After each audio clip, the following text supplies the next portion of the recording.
Atrial septal defect and anomalous pulmonary venous connection. Introduction and background.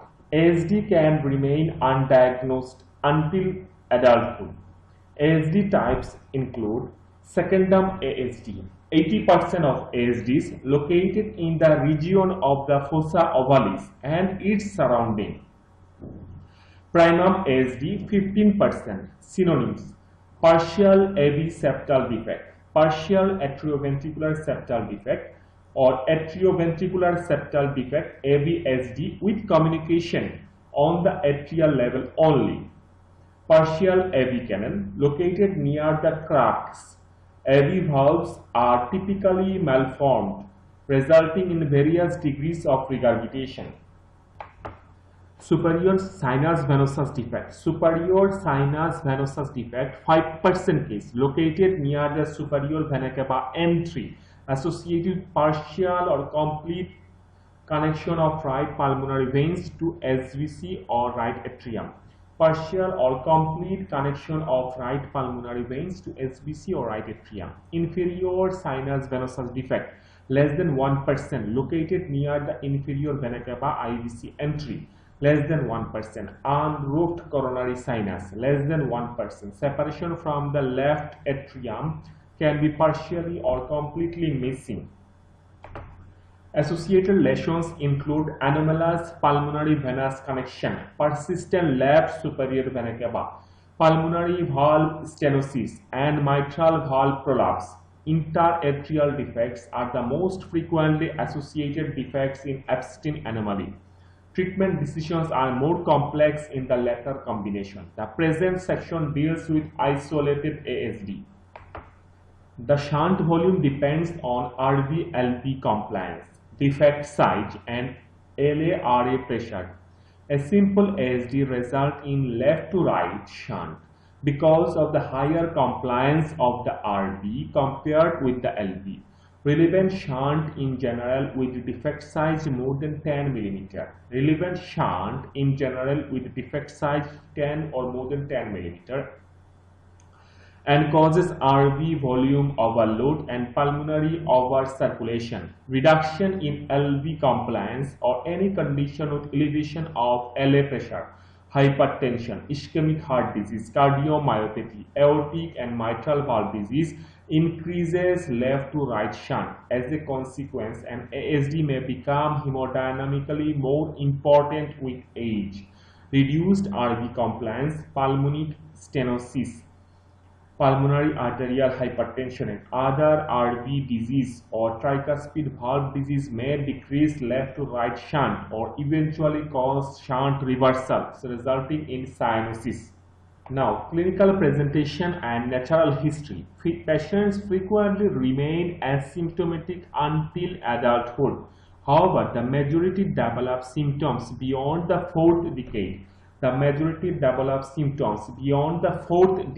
Including reduced functional capacity, exertional shortness of breath, and palpitations, that is supraventricular tachyarrhythmias, and less frequently pulmonary infections and right heart failure. Life expectancy is reduced overall, but survival is much better than previously assumed. Pulmonary arterial pressure can be normal, but on average increases with age. Severe peripheral vascular disease is nevertheless very rare, less than 5%. Its development presumably requires additional factors, and the disease course is similar to idiopathic pulmonary arterial hypertension. With increasing age and with increasing pulmonary arterial pressure, tachyarrhythmias become more common: atrial flutter, atrial fibrillation. Systemic embolism may be caused by paradoxical embolism, that is rare, or atrial fibrillation and atrial flutter. Now, diagnostic workup. Key clinical findings include fixed splitting of the second heart sound and a systolic pulmonary flow murmur. ECG typically shows an incomplete right bundle branch block and right axis deviation Superior left axis deviation in partial atrioventricular septal defect. Superior left axis deviation in partial atrioventricular septal defect. And increased pulmonary vascularity on chest axis is frequently overlooked.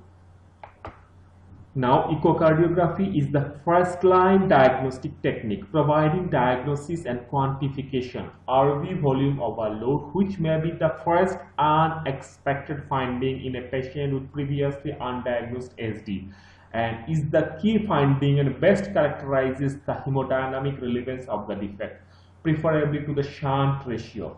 Sinus venosus defects in general require transesophageal echo for accurate diagnosis. CMR CCT is an alternative and superior in case of inferior venous sinus venosus defects. Transesophageal echo is also required for precise evaluation of secondum defects before device closure, which should include sizing, exploration of the residual septum's morphology, the rim size and quality, exclusion of additional defects, and confirmation of a normal pulmonary venous connection. 3D echocardiography provides visualization of ASD morphology. Other key information to be provided includes pulmonary arterial pressure and tricuspid regurgitation. CMR is rarely required but may be useful for assessment of RV volume overload, identification of inferior sinus venosus defects, quantification of pulmonary to systemic flow ratio, quantification of pulmonary to systemic flow ratio, QP-QS ratio, and evaluation of pulmonary venous connection. Alternatively, for the latter, use CCT. Cardiac catheterization is required in case of non-invasive signs of pulmonary arterial pressure elevation. So, cardiac catheterization is required in case of non-invasive signs of pulmonary arterial pressure elevation. Calculated systolic pulmonary arterial pressure more than 40 mm mercury or indirect signs when pulmonary arterial pressure cannot be estimated to determine pulmonary vascular resistance (PVR). Exercise testing should be performed in patients with pulmonary arterial hypertension to exclude desaturation. Now, surgical or catheter intervention treatment. Indications for intervention are summarized in the recommendations for intervention in atrial septal defect, native and residual. Surgical repair has a low mortality, less than 1% in patients without significant comorbidity, and good long-term outcome when performed early childhood or adolescence and in the absence of pulmonary hypertension. Although surgical repair can be performed with very low risk even in the elderly, comorbidities that may affect operative risk need to be considered and then risks weighted against potential benefit. Device closure has become the first choice for secondum defect closure when feasible, based on the morphology, includes stressed diameter less than 38 mm, stressed diameter less than or equal to 38 mm, and sufficient rim of 5 mm, except towards the aorta. This is the case in 80% of patients, although it cannot be assumed to be zero. Several recent studies have reported no mortality. Serious complications have been observed in less than or equal to 1% of patients. Atrial tachyarrhythmias occurring early after intervention are mostly transient erosion of the atrial wall at anterior mitral leaflet or the aorta, as well as thromboembolic events appear to be very rare. Antiplatelet therapy is required for at least 6 months. So, antiplatelet therapy is required for at least 6 months. Aspirin 75 mg once daily minimum. Potential incidence of late arrhythmias or adverse events still requires investigation. Studies comparing surgery and catheter intervention have reported similar success rates and mortality, but morbidity was lower and hospital stays shorter with catheter intervention, while reintervention rate was slightly higher. Outcome is best with repair at age less than 25 years. Outcome is best with repair or at age less than 25 years. ASD closure after the age of 40 years appears not to affect the frequency of arrhythmia development during follow-up. However, the patient's morbidity benefits from closure at any age, exercise capacity, shortness of breath, right heart failure, particularly when it can be done by catheter intervention. In patients with impaired LV function, systolic and diastolic, ASD closure may worsen heart failure. These patients must be carefully evaluated and may require pre-interventional testing, balloon occlusion with reassessment of hemodynamics to decide between complete fenestrated or no closure, considering that an increase in filling pressure due to ASD closure may worsen symptoms and outcome. Patients with pulmonary hypertension must be evaluated with particular care. Calculation of pulmonary vascular resistance is mandatory. Calculation of PVR is mandatory. In patients with PVR less than 5 wood unit, wood unit, ASD closure has been shown to be safe and associated with a decrease in pulmonary arterial pressure and improvement of symptoms. However, even in this group, the extent of improvement decreases with increasing pulmonary arterial pressure. Patients with PVR 5 or more than 5 wood unit are unlikely to improve. Patients with PVR 5 or more than 5 wood unit are unlikely to improve and likely to have an even worse outcome with complete ASD closure. Vasoreactivity testing is not recommended when making the decision whether to close an ASD in patients with PVR more than 5 or more than 5 wood unit. It appears safer to treat pulmonary arterial hypertension, re-evaluate hemodynamics during follow-up, and consider fenestrated closure. Consider fenestrated closure only when PVR falls below 5 wood unit in the presence of significant left to right shunt. If this is not the case, ASD closure should be avoided. In patients with atrial flutter or atrial fibrillation, cryo or radiofrequency ablation modified MAGE procedure should be considered at the time of surgery. Device closure may restrict access to the LA for later EP interventions. In patients of advanced age with ASDs not suitable for device closure, individual surgical risks due to comorbidities must be carefully weighted against the potential benefits of ASD closure. Now, recommendations for intervention in atrial septal defect, native and residual. Recommendations: in patients with evidence of RV volume overload and no pulmonary arterial hypertension, no non-invasive signs of pulmonary arterial pressure elevation or invasive confirmation of PVR less than 3 wood unit in case of such signs, or LV disease, ASD closure is recommended regardless of symptoms. Class 1 indication. Device closure is recommended as the method of choice for secondary ASD closure when technically suitable. It is class 1 indication. In elderly patients not suitable for device closure, it is recommended to carefully weigh the surgical risk against the potential benefit of ASD closure. Class 1 indication. In patients with non-invasive signs of pulmonary arterial pressure elevation, invasive measurement of PVR is a mandatory. Class 1 indication.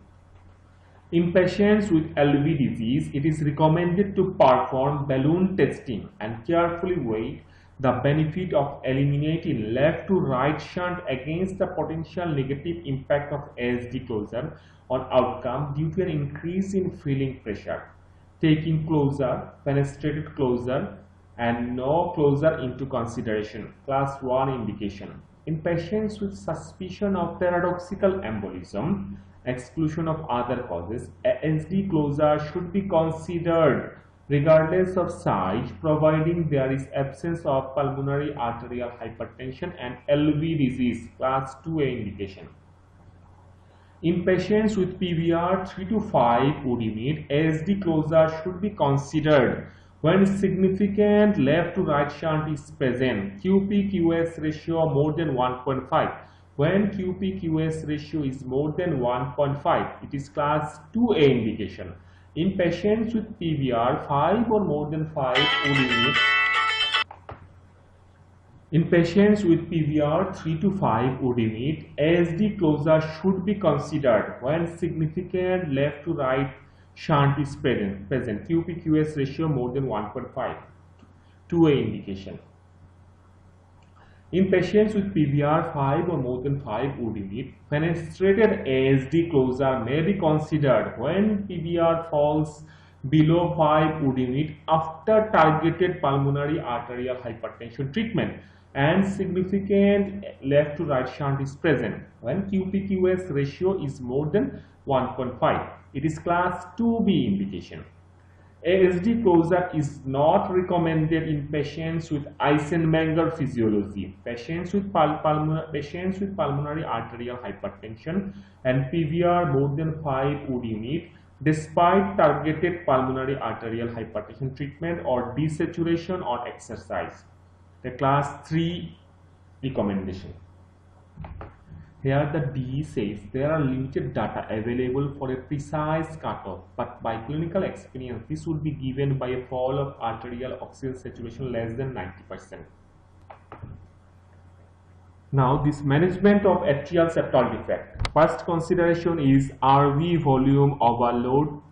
Yes or no? If there is no RV volume overload, then we will look for suspicion of paradoxical embolism. If there is no suspicion of paradoxical embolism, so there is no closure. If any suspicion of paradoxical embolism, then closure can be done. It is class 2A recommendation.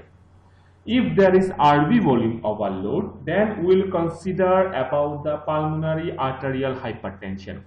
If it is it PVR is it 3 or more than 3 would unit. If PVR is not 3 or more than 3 would unit and there is no LV disease, there is no left ventricular disease, then we will closure will be done. Then closure will be done. It will be class 1 indication. If there is in any LV disease presence, then we will do balloon testing. Weight benefit versus risk of closure before decision.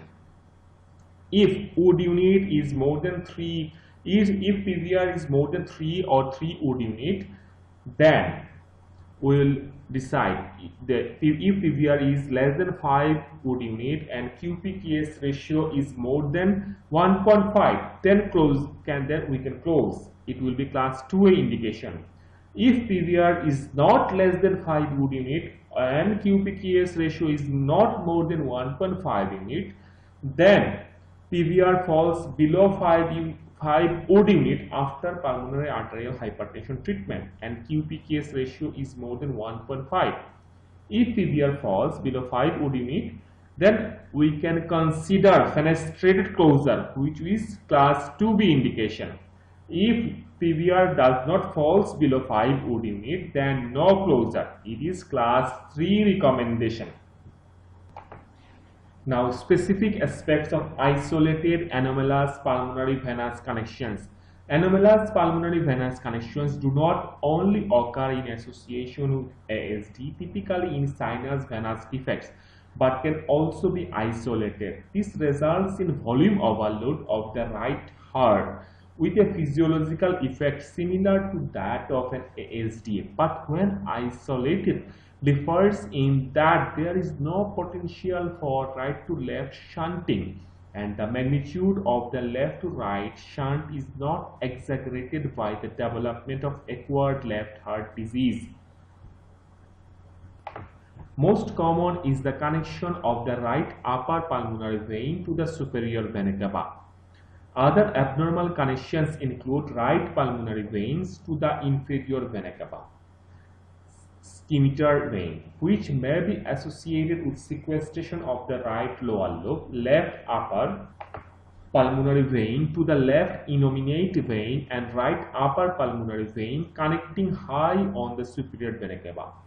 Long-term sequelae of anomalous pulmonary venous connections reflect the impact of right heart volume overload and are similar to the sequelae of ASDs. Surgical repair can be challenging as low-velocity venous flow imparts risk of thrombosis of the surgically overrated vein, particularly in emitter syndrome. It should only be performed by a congenital cardiac surgeon. Indications for surgery follow the principles of recommendation for ASD closure, but technical suitability for repair and operative risk must be weighted against the potential benefit of intervention. It is unusual for a single anomalous pulmonary venous connection of only one pulmonary lobe to result in a sufficient volume load to justify surgical repair. Follow-up recommendations. Follow-up evaluation should include assessment of a residual shunt, RV site and function, TR and pulmonary arterial pressure by echocardiography, and assessment of arrhythmias by history, ECG, and only if indicated Holter monitoring. Patients repaired at age less than 25 years without relevant sequelae or residua, no residual shunt, normal pulmonary arterial pressure, normal RV, no arrhythmias, do not require regular follow-up. However, patients and referring physicians should be informed about the possible late occurrence of tachyarrhythmias. Patients with residual shunt, elevated pulmonary arterial pressure, or arrhythmias before or after repair, and those repaired at adult age, particularly more than 40 years, should be followed on a regular basis, including evaluation in specialized ACHD, adult congenital heart disease centers, intervals depending on the severity of residual problems. After device closure, regular follow-up during the first 2 years, and then depending on results every 3 to 5 years is reasonable. Late postoperative arrhythmias after surgical repair at age less than 40 years are most frequently IART or atrial flutter, which can be successfully treated with radiofrequency or cryoablation. Without repair or with repair after age 40 years, atrial fibrillation becomes more common. In patients who undergo ASD closure aged more than 40 years, the prevalence of atrial arrhythmias is up to 40 to 60%. So, in patients who undergo ASD closure aged more than 40 years, the prevalence of atrial arrhythmias is up to 40 to 60%. Access to the LA may be restricted after device closure. And superior vena cava stenosis. Superior vena cava stenosis may occur after repair of a sinus venosus defect as well as stenosis of redirected pulmonary veins. Additional considerations: exercise, sports. No restrictions in asymptomatic patients before or after intervention without pulmonary hypertension, significant arrhythmias or RV dysfunction. Limitation to low intensity recreational sports in pulmonary arterial hypertension patients. Pregnancy, low risk in patients without pulmonary hypertension, although there may be an increased risk of paradoxical embolism. Patients with precapillary pulmonary hypertension should be counseled against pregnancy. Patients with precapillary pulmonary hypertension should be counseled against pregnancy. Infective endocarditis prophylaxis recommended for 6 months after device closure.